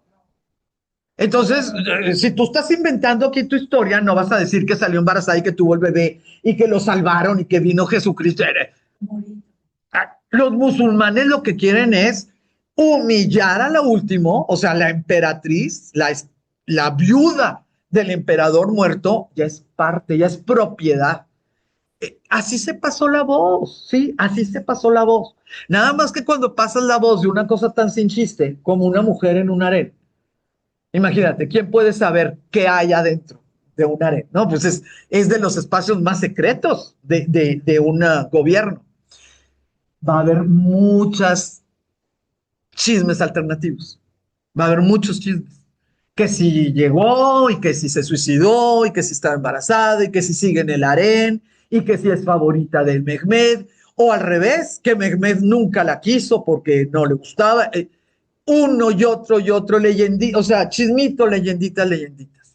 Pero va a haber una que va a llamar mucho la atención a historiadores del siglo XVIII, porque va a decir que la emperatriz a tal punto se va a enamorar de Mehmed que hasta va a abrazar el Islam, o sea, sí, se convirtió al Islam y tuvo hijos con Mehmed. Esa va a ser otra, pero va a llamarle la atención en el 18 de que, qué chistoso que si digan que se convirtió esta, si había otras tantas mujeres que también fueron tomadas como botín y no hablan de la conversión, ni del niño, ni etcétera. Bueno, se pusieron a investigar y resulta que un paleólogo, un sobrino nieto del muerto, sí sobrevivió al sitio, sí se quedó como cristiano, sí se convirtió al Islam y sí ocupó un cargo importante como funcionario, teniendo sangre del Constantino el muerto, pero él no era hijo de él, ni nieto, ¿verdad? Pues no tuvo hijos. Pero fíjense, por favor, muchas veces los chismes son la gran fuente de los historiadores, para los historiadores, para poder sacar, investigar y dar con ciertas semillas de verdad de donde surge ese chisme. Al final de cuentas, este muchacho, Andrés, de la familia Paleólogo, al ser sobrino nieto, tenía sangre directa de Constantino el muerto, ¿no? O sea, al ser hijo de un hermano, perdón, nieto de un hermano, es sangre directa. Entonces se fijan cómo el chisme no está tan alejado, nada más lo de en medio es lo que se les ocurrió y pues claro, el chisme le sigues y le sigues y le sigues y la verdad no hay manera. Ahora, la caída de Constantinopla conmocionó a los cristianos de toda Europa. En el cristianismo ortodoxo, la ciudad y Santa Sofía se convirtieron en símbolos de la grandeza perdida. Esto va a suceder en el siglo XVI. La grandeza perdida no va a ser Roma. La grandeza perdida va a ser Grecia. Siglo XV, siglo XVI. Necesito que entendamos esto para poder entender por qué la Iglesia Católica bajó la presión en el mundo católico y empezó a poder leerse a los griegos. ¿Sí? No, esa es una forma que alguien lo quiso contabilizar. Es una medición artificial. Sí, nada más, nada más. No existe como tal. Sí, no, es una medición artificial. Pero esta idea de que fue la grandeza perdida le dio una oportunidad de oro al humanismo y al renacimiento o a los renacentistas de no tener que estar escondiendo y escondiendo los libros que estaban llegando de mundos árabes, de mundos turcos, de mundos judíos, que muchos de ellos seguían estando en griego. Pues si el griego es una lengua viva, no tienes por qué decir, pues está en griego, ¿quién la va a leer? ¿Sí? El Renacimiento como tal recibió un regalo de la caída de Constantinopla, porque el mundo católico empezó a ver de manera diferente a los griegos. Ya era grandeza, ya no era paganismo, ¿sí? Entonces, esto me gustaría que por favor lo tuviéramos pues dentro de lo que es el rompecabezas, ¿verdad? Del siglo XV. Ahora,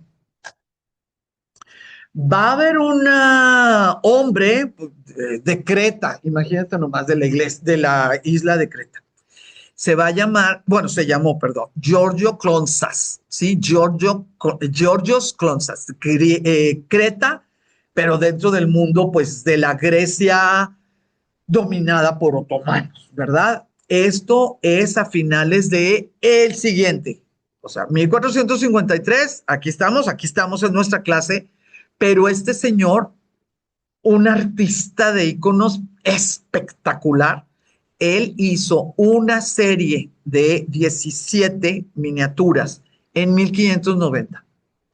En estas miniaturas, que el problema de que si tú pintas una pinturita que parece de iglesia y la gente la ve afuera de la iglesia, pues todavía la sigue pensando como si fuera de iglesia, ¿sí? Ya en tu cabeza dices, pues es un santo, ¿verdad? O nos está contando pues una historia sagrada o lo que quieras. Esto sucedió a finales del 16. Esas miniaturas pues todavía existieron, siglo XVII, XVIII, XIX, pues porque nadie tenía por qué quemarlas. Y vean nada más, por favor, lo que nos cuentan. Les voy a contar los que nos cuentan a finales, 1590, finales del siglo XVI. Miren, las miniaturas de Klonsas muestran al emperador durmiendo, al emperador Constantino XI, durmiendo debajo de Constantinopla y custodiado por ángeles, siendo coronado una vez más en Santa Sofía. Ahí les va. Constantino XI no fue coronado en Santa Sofía. No hubo tiempo de coronarlo en Santa Sofía. Ajá. La raza da por sentado. Si a todos los emperadores los coronan en Santa Sofía, pues a Constantino XI también. No, a él no lo coronaron en Santa Sofía. Y cuando ya se estaba llegando la luna llena, mucha gente decía que la culpa la tenía el no haberlo coronado en Santa Sofía, el haber roto esa situación. Eso no lo sabía esta persona porque son 150 años después, ¿verdad? Siendo coronado una vez más en Santa Sofía, entrando en el Palacio Imperial y luego librando una serie de batallas contra los turcos, 1590. Tras sus inevitables victorias, Constantino reza en Kayseri, en uno de los barrios. Marcha sobre Palestina. En aquel tiempo, así se llamaba lo que nosotros le decimos Israel y Palestina. ¿Sí? Así se llamaba. No existía Israel. ¿Ok? Marcha sobre Palestina y regresa triunfante a Constantinopla antes de entrar en Jerusalén. O sea, se fue para allá y luego se fue para acá y luego se fue para allá, a Jerusalén. Pero les va a encantar esto que está en una miniatura. En la Ciudad Santa entrega la corona y, bueno, su corona y la vera cruz a la iglesia del Santo Sepulcro. Les recuerdo, como dice Magdalena, que Santa Elena quitó la Veracruz de Jerusalén y se la llevó a Constantinopla.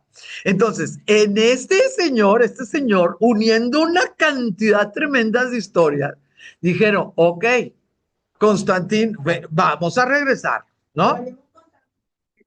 Otro Constantino, ¿por qué no? Luego, finalmente viaja al Calvario, donde muere, habiendo completado su misión. En la miniatura final está enterrado en la misma iglesia, pues supongo que en la del Santo Sepulcro.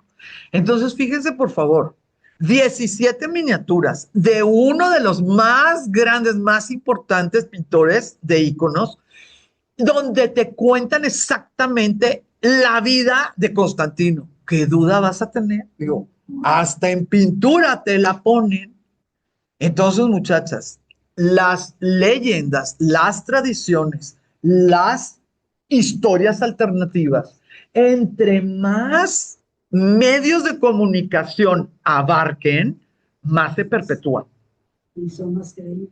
y más creíbles. Si solamente lo hablas, es un nivel 1. Si lo hablas y lo escribes, nivel 2. Si lo hablas, lo escribes y lo pintas, nivel 3. Si lo hablas, lo escribes, lo pintas y una autoridad lo predica en una homilía, en un discurso de coronación, muchachas, se acabó la duda. Bueno, sí había, ¿no? Sí había la menor duda. Ahora, vamos. Acuérdense, nosotros estudiamos historia para entender el presente. La profecía del emperador convertido en mármol perduró hasta la guerra de independencia de Grecia en el siglo XIX y más allá. Cobró impulso cuando el rey de los helenos, a nosotros le decimos Grecia, ellos viven en la República Helénica en la actualidad, es su República Helénica. Cobró impulso cuando Jorge I llamó a su primogénito Constantino en 1868. Y da la casualidad que empezó a moverse y que una obra de teatro y que una situación hablada en la iglesia de recordando al emperador de mármol, a la idea de que un Constantino la fundó, un Constantino la perdió y un Constantino, acuérdense que ahí están en las miniaturas, la va a recuperar, ¿sí? 1868. A Constantino I de Grecia, cuando subió al trono, lo aclamaron como Constantino XII. Ay, sí, muy difícil. ¡Qué mortificación! Ahora, ¿quiénes lo aclamaron como Constantino XII? Acuérdense, siempre va a haber un grupo de conservadores. Siempre va a haber un grupo. ¿Cuál es la participación de los conservadores en la historia? Pues da la casualidad que la mayoría de los grupos, la mayoría, no existe el todos o el nadie, pero da la casualidad que la mayoría de los grupos conservadores en los países, en las naciones, manejan las economías fuertes de esas naciones. ¿Sí? No todos, claro, pero sí tenemos en la historia que muchos de los grupos conservadores, por eso son conservadores, lo que necesitan es que siga manteniéndose el statu quo. Pero Grecia, ¿qué tiene que ver con Constantino? A no estar muy lejos. No, pues Constantinopla fue la capital de Grecia por 1000 años. ¿Sí? Sí. Las victorias de... Sí. Las victorias de Constantino I en 1912 y 1913 se remitían a la profecía y su sagrado destino. Cuando derrocaron a Constantino I, no estaban preocupados por él, ni por su papá, ni por su familia. Estaban preocupados por la posibilidad de Constantino XII, de poder recuperar Constantinopla. ¿Cuándo se acabó esto? En 1922, con una derrota frente a los turcos. Grecia contra los turcos. Entonces, fíjense, no solamente las profecías se van cumpliendo a sí mismas, tienen un razonamiento. ¿A quién le iba a interesar recuperar Constantinopla de los turcos? Pues nada más a los griegos. ¿A quién se la quitaron? Pues a ellos. ¿Sí? Entonces, es una situación como que un pasito ya está preparando dentro de 10 pasos, ¿no? Es que la profecía dice, pues sí, pues no va a venir un inglés a pelearse con los turcos porque quiere Constantinopla. Querrá el comercio, pero pues la ciudad, ¿por qué? Un escocés, o sea, un mexicano, ¿sí? Pues ¿quién va a pelearse al final? Pues los griegos. Otra vez perdieron, 1922, sí, otra vez perdieron. Los griegos se fueron pues a lo que batallar y batallar y batallar el siglo XX y los turcos pues iniciaron su país, porque cayó el imperio, pero se inició el país que nosotros le llamamos Turquía, que es una república también. Entonces, fíjense, una cosita que se vio totalmente irracional en el siglo XV, siglo XIX, no solamente afloró, sino resurgió a tal grado que pues se le aclamó a Constantino I como Constantino XII, ¿sí? Quería que no quedara ahí la situación de que, estamos viendo pura historia pasada. No, son eslabones. Voy a seguir, me quedan 5 minutitos. Cuando ya entró Mehmed y su gente, cuando se desacralizó Santa Sofía y se definió pues que iba a ser lugar para las rezos, ¿verdad? De los nuevos dueños. Los genoveses se apresuraron a presentar sus respetos al sultán. Nosotros aquí estamos porque somos comerciantes. Lo respetamos, mucho gusto, ya después platicaremos. Sí, señor, con mucho gusto, camínele. Los florentinos pronto establecieron buenas relaciones con el sultán y me gustaría, por favor, que entendiéramos que con la caída de Constantinopla se abrió una línea de préstamos a través del Banco de los Medici a todos los occidentales que estuvieron de acuerdo que se acaba de abrir el mercado más grande del mundo, que era el Imperio Otomano. Entonces necesito, por favor, que también reconozcamos el eslabonamiento de cómo la caída de Constantinopla abrió ese mercado de entrada y de salida y que el comercio, después de tantas guerritas y de guerra de 100 años y de cisma de Occidente con Roma y Aviñón, va a necesitar préstamos porque las casas estaban, los tesoros de las casas estaban, pero de veras exprimidos. Y esos préstamos los vamos a tener con los Medici y otras casas que las vamos a ver, los Fruger, por ejemplo, ¿verdad? Que los vamos a ir conociendo, pero algo que siempre nos platican como, cayó Constantinopla y acá Miguel Ángel está haciendo las cosas, está directamente relacionado la riqueza de los Medici con un nuevo orden mundial donde el imperio otomano pues ¿verdad? Habría un mercado que estuvo cerrado pues por muchísimas. Sí, era el banco, sí, ellos ya iban en la tercera, sí, 3 generaciones, ya llevaban 3 generaciones, sí, sabiendo. A mí me gustaría ser protegida de un banquero. Ahora, ya ven que está súper de moda Dubrovnik, ¿no? Sí. Súper de moda, todo el mundo quiere ir y llegas a Dubrovnik y dices, ¿pero qué? ¿Pero cómo es posible que estén estas murallas y que estén estas iglesias y que todo haya sucedido aquí? ¿Cómo? ¿Mande? En Rusia. En Croacia, enfrente de Ancona, está toda la botita de Italia y Dubrovnik está del otro lado del mar Adriático, ¿no? Ahí está. Dubrovnik era el punto de entrada y de salida de una república marítima que se llamaba de Ragusa. Esta república de Ragusa inmediatamente mandó sus diplomáticos antes de cualquier otro occidental y crearon acuerdos que en este momento se le llaman monopolios. En otros tiempos no. En otros tiempos se llamaba exclusividad y pues que gane el mejor. Esto que le sucedió a la República de Ragusa, totalmente desaparecida de nuestra historia. Ragusa, ¿no? Totalmente desaparecida.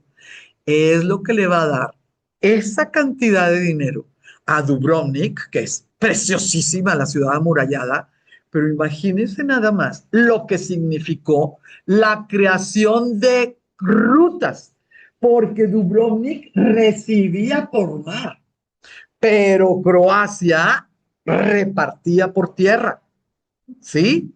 Entonces, en el siglo X, en este siglo XV y siglo XVI, la idea de que católicos estaban enriqueciéndose por el comercio de musulmanes, nadie le tuvo problemas.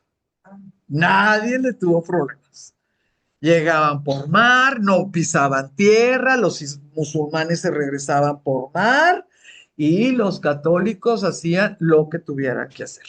Dentro de lo que es pues Croacia, Serbia, ya sabemos, ¿no? Albania, Montenegro, Rumania, Bulgaria, etcétera, vamos a tener las tres religiones: ortodoxia, catolicismo e islamismo. Eso desde el siglo XV. ¿Cuándo empezaron las limpiezas étnicas? En el siglo XX, ¿sí? Se tardó, era una olla de presión que tronó en el siglo XX. Este puente cuando, o sea, por un día que pasaba cuando estaban los hermanos, Sí. o sea, Sí. Y además, pues lo mantuvieron y lo mantuvieron y lo mantuvieron. Una pregunta. no había ese comercio. Porque estaba prohibido, por ejemplo, para los musulmanes estaba prohibido el tocar dinero que había tocado un infiel. Entonces, sí, pero ya no comerciaba. No, ya no comerciaba, ya estaba en las últimas. Sí. Y todos somos amigos mientras ustedes no quieran convertirnos y nosotros nunca los vamos a querer convertir a ustedes. Son bastante cochinos, son bastante pecadores, son bastante enfermos. No nos interesa, pero para nada. Pero no, para eso están los judíos. Lo vamos a ver en la próxima. Sí, se va a tener que hacer ahí un ajuste, un ajuste. No sé si es la capital, pero está en Croacia. Ah, ¿sí es la capital? Ah, muy bien, pero sí sí está en Croacia. Y ya para terminar, ni por tierra ni por mar los mercaderes cristianos conseguirían pasaje para las rutas que llevaban a la India y a China.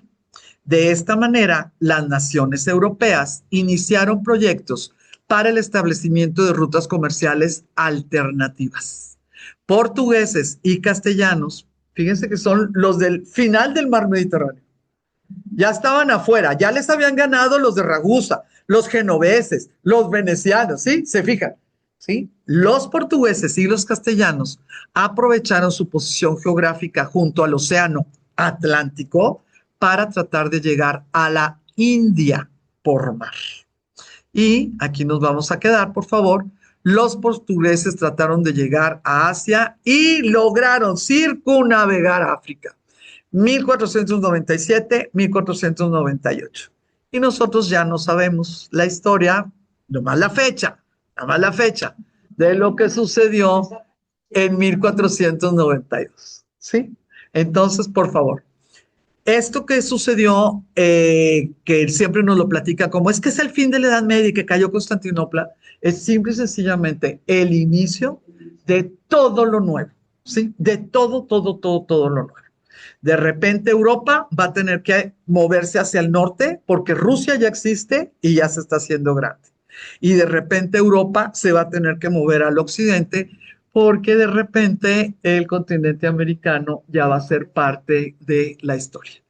Entonces, con esto doy por terminado el tema de el Imperio Bizantino y la próxima sesión ya iniciamos con otra vez, ay, las ventajas de la reconquista, ¿sí? Las ventajas de ser portugués y ser castellano en este siglo XV. Muchas gracias, muchas gracias. Gracias, Blanca. Nos Hasta vemos la luego. semana que entra. Gracias. Muchas gracias, Blanca. A Bye. ustedes, muchachas, a Gracias, ustedes. Chula. Bye, bye.